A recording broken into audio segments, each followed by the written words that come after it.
everybody, it's Mel. Thank you so much for joining me today for the Love in Books tag.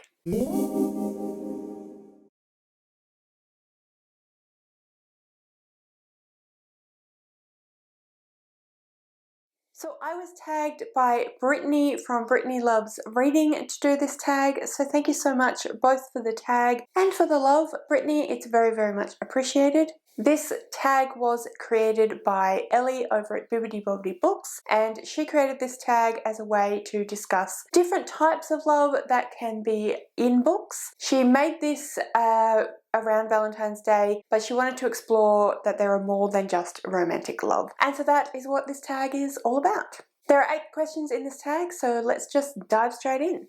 The first question is about friendship love, and the question says, name a book that includes a loving friendship. So for this question, I have decided to go with The Lies of Loch Lamora, as well as the second and third book in the Gentleman Bastards trilogy by Scott Lynch. I've chosen this trilogy because I just feel like the 2 main characters, Jean and Locke, have the most amazing friendship. They would do anything for each other. They do anything for each other. They would literally die for each other. They just care about each other so much. They're not always in agreement. They're not always of the same opinion. They don't like always the same things. Sometimes they do things that the other one can't fathom, and they do get angry with each other and have fallouts, but they just love each other so much that at the end of the day, none of that matters, and they will always come back to each other and always care about each other and help each other no matter what. It's a realistic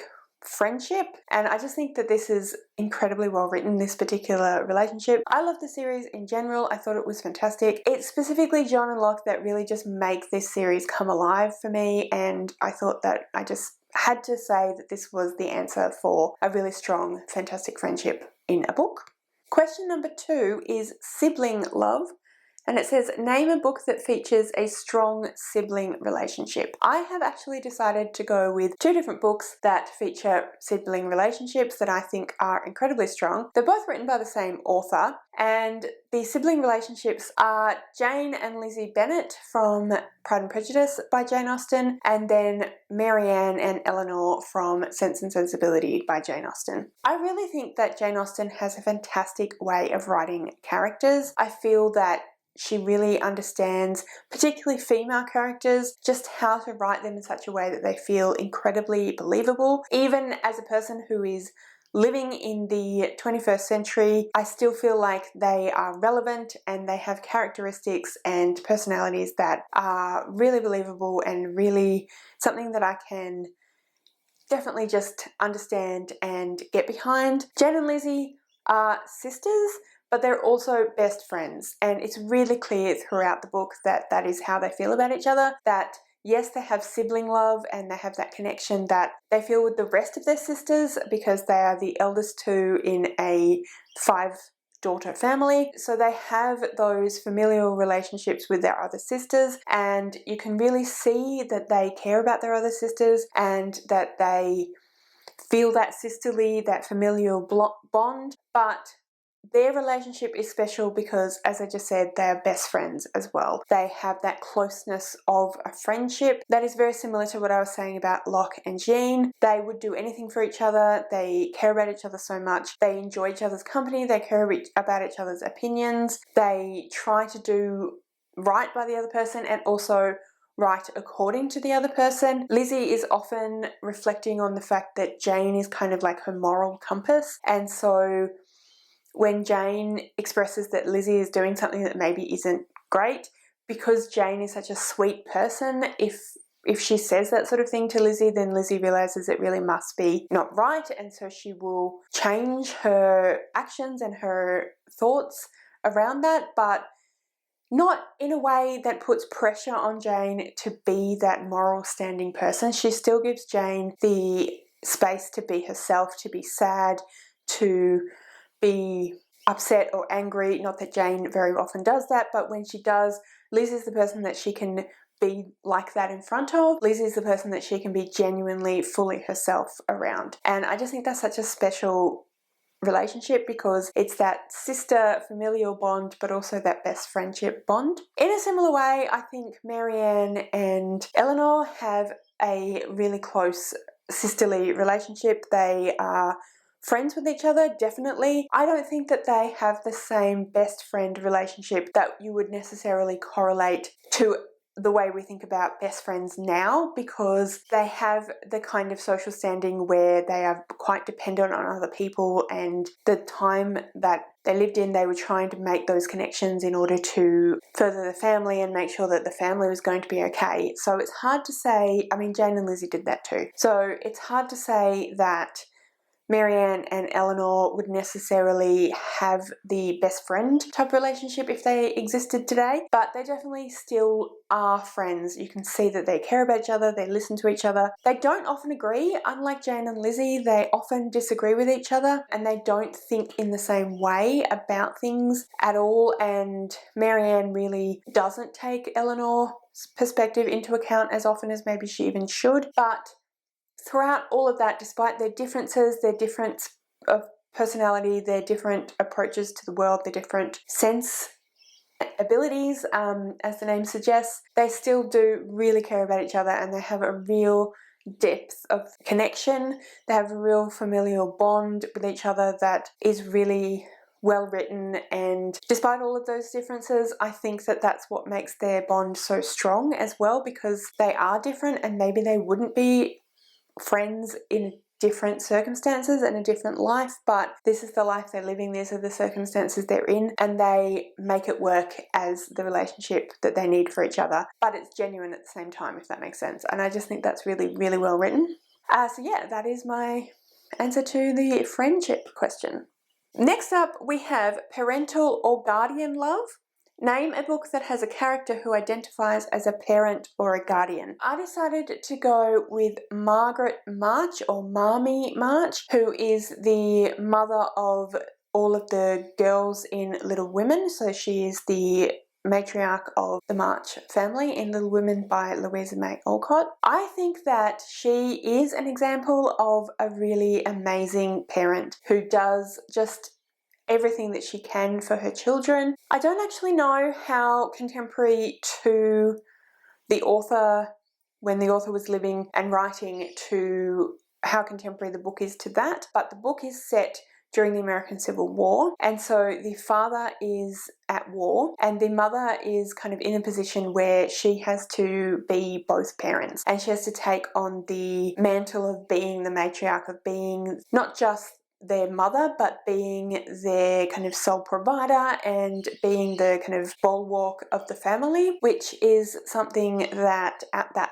time would have been unusual for many women in her circumstances, and so it would have been a difficult thing to do. And I feel like the character is really given a lot of strength. I feel like the character is written as someone who rises to that occasion and rises to those responsibilities and really does the absolute best that she can, which is all that you can really ask of anybody. And she is so obviously well loved and so obviously respected as a mother by all four of her children. It's really clear that the mum has earned that she is a loving, caring, respectful mother who is doing absolutely the best that she can, and that her children know that she's doing the best she can and they appreciate that for her. And I think that's just such a beautiful relationship. So yeah, that's my answer to that question.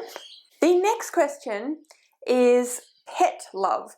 Name a book that features a loyal pet or animal companion. So my answer to this question is a number of different books, but all from the same series, and that is the Realm of the Elderling series that is right behind me here. Specifically, any of the books that feature Fitz. So Fitz is a character who has a couple of different magical powers, one of which is that he is able to develop a almost telepathic bond with animals, and the animals that he ends up developing those bonds with are wolf and dog type animals, so canine type animals. When he's very young, he doesn't actually know what he's doing, and he just finds that he's able to have these amazing relationships and connections with animals. Unfortunately, in his environment, in the world he lives in, this particular power is not something that is considered a good thing. It's considered to be a sign of evil. The people who have this power are called the Witted, and they are very much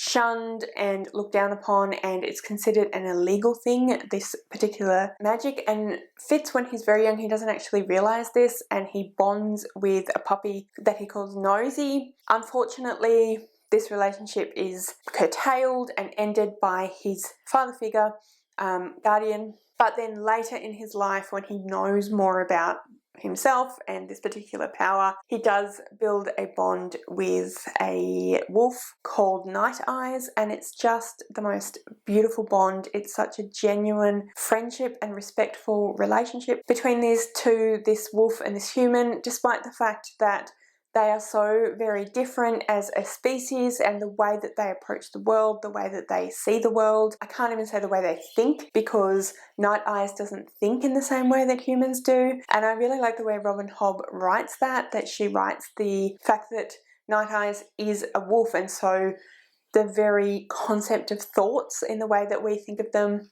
is different for Night Eyes, but they're still able to build this beautiful connection that is genuine and, like I said, is a really loving bond. They really care about each other, and I just think that that is fantastic. I love the way it's written. I absolutely love Night Eyes. I loved Nosy as well, but I absolutely love Night Eyes, and yeah, I just think it's a fantastic part of the story. Question number 5 is romantic love.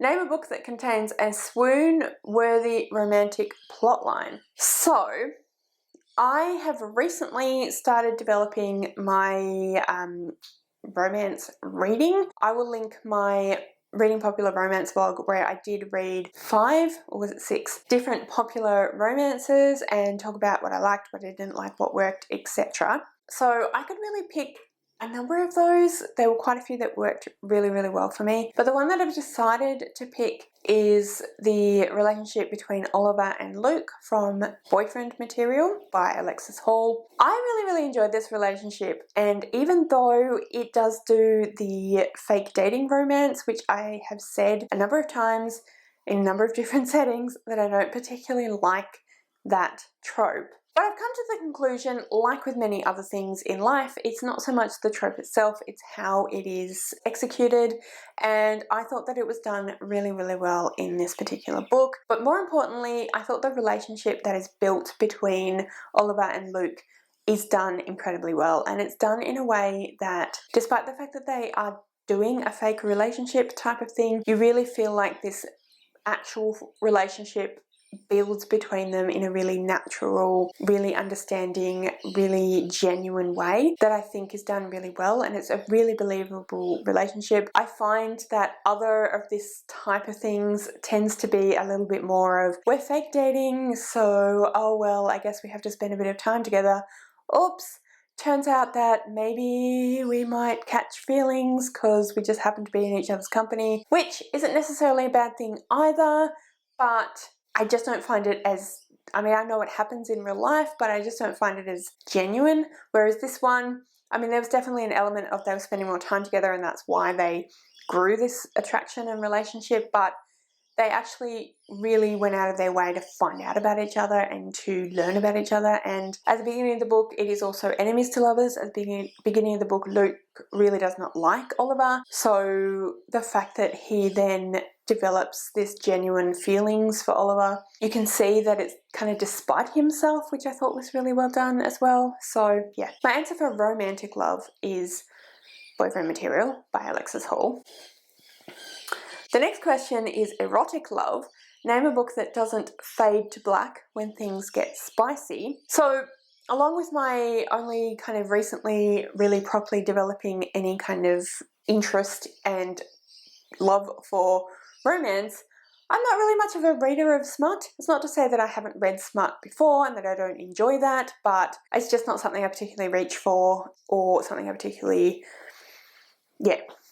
get much out of. Having said that though, as part of that video I read Take a Hint Danny Brown by Talia Hibbert, and I have in the past read Get a Life Chloe Brown, also by Talia Hibbert, and I really enjoyed the spicy scenes in those two books. I really enjoyed the way that Talia Hibbert wrote sex. She made it seem very genuine, very just, it was sexy, but it wasn't made to be a big swoony, over the top, oh, this is what sex is supposed to be like, and all the music swells and etc. It was honest. It was, you know, people like were doing stuff and then oops, that was a bit awkward, and yeah, it felt realistic and honest and truthful, and I really enjoyed that, but it was also sexy at the same time. Like, it actually worked as a sexy scene, and something that, you know, you thought, oh, those people are really enjoying themselves. So yeah, I don't know if that makes sense, but yeah, that's the books and the author that I have chosen for that particular prompt. The penultimate question is self-love.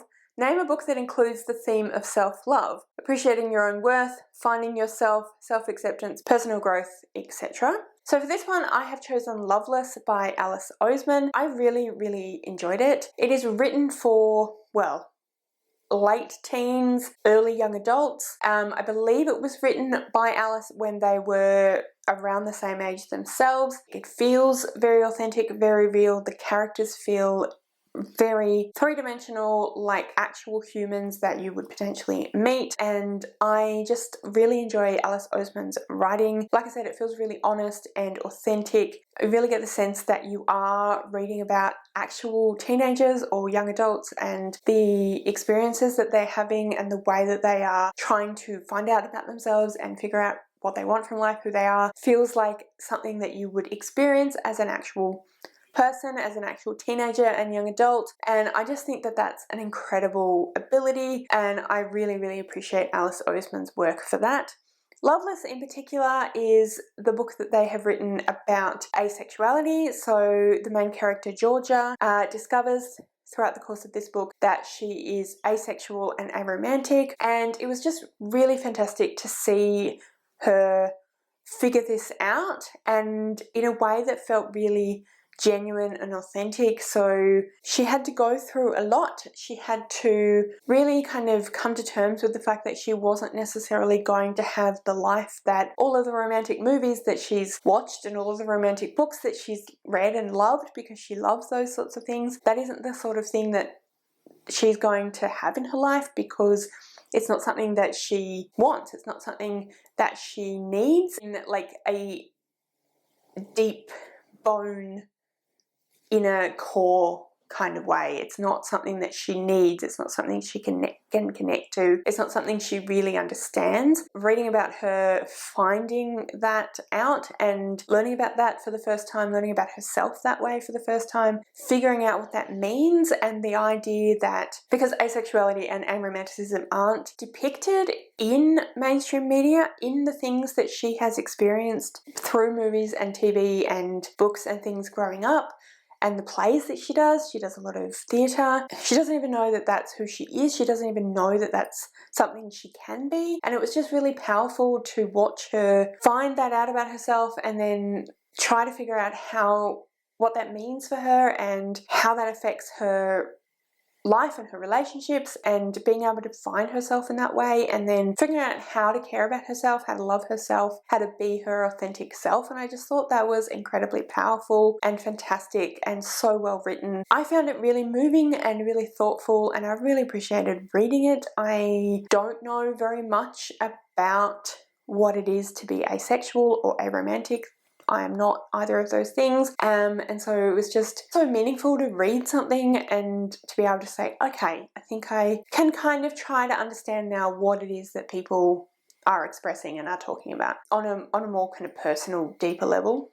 Yeah, so that's a book that I definitely think fits this prompt, and also, as all of these books are, it is a book that I highly recommend. The final question is share the love. Tag some booktubers you love. I could tag so many people. I follow a lot of booktubers. I love a lot of booktubers. I have made genuine friendships with a lot of different booktubers, and there are so many people whose channels and creativity and thoughts about books, etc. I really appreciate and respect and love. It's editing Mel here. It's very early in the morning, so excuse the complete mess. But I just wanted to jump in and say that my camera stopped recording apparently quite a bit before I realized that, so I didn't explain what I was going to do with this question. So as I was saying, there are a lot of people I could have chosen to tag because I love a lot of booktubers, but I decided that I wanted to shout out some Australian booktubers that I really love, and in particular those people who have under 1,000 subscribers. So yeah, that is what I'm doing.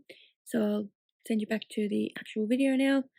Just see who they are. So the Australian booktubers who have under 1,000 subscribers that I really want to shout out today and get you guys to get excited and go and subscribe to, because they're all amazing. The first person is Meredith from Reading with Merb. Then we have Liv from Endless Pages, Ren from The Reading Ren, Sasha from Sash Reads, Ash from Ash's Adventures in Books, Zoe from Book Reviews with Zoe, and finally Erin from Shebas and Shelves. As I said, I absolutely love all of these amazing booktubers. They're all just such lovely people, such fantastic content creators, so much fun to watch, so much fun to interact with. We are often joining each other on various different sprints, and it's always just so much fun. They are such supportive, fantastic, incredible people. Please go and subscribe to them all. And just as an aside, yes, Erin, I did include you. I know that you would say that you haven't put up that many videos, but I'm hoping that maybe this will encourage you to put up some more videos. So yeah, let's get over there, get Erin to put up some more videos because she's amazing. But anyway, that was the Love in Books tag. As I said before, thank you so much, Brittany, for tagging me in this tag. I also love Brittany as well, who is another person that you should go and subscribe to, but I did not tag her because she tagged me, so obviously she's done this tag. Do you have any answers to these questions yourselves? If so, please put them down in the comments. Have you done this tag? Are you going to do this tag? Please let me know all of those things down below as well. If you'd like to leave me a comment but you don't know what, then leave me a love heart emoji, any colour you like, because we're talking about love in books. All of my social media details are listed in the description below, so if you'd like to go and follow me on any of those other platforms, please feel free to do so. Thanks so much for watching. I really hope you enjoyed this video. If you did, I would absolutely love it if you would subscribe to my channel and give this video a thumbs up. And yeah, like I said, thank you so much for watching. I really hope you enjoyed this video, and I will see you next time.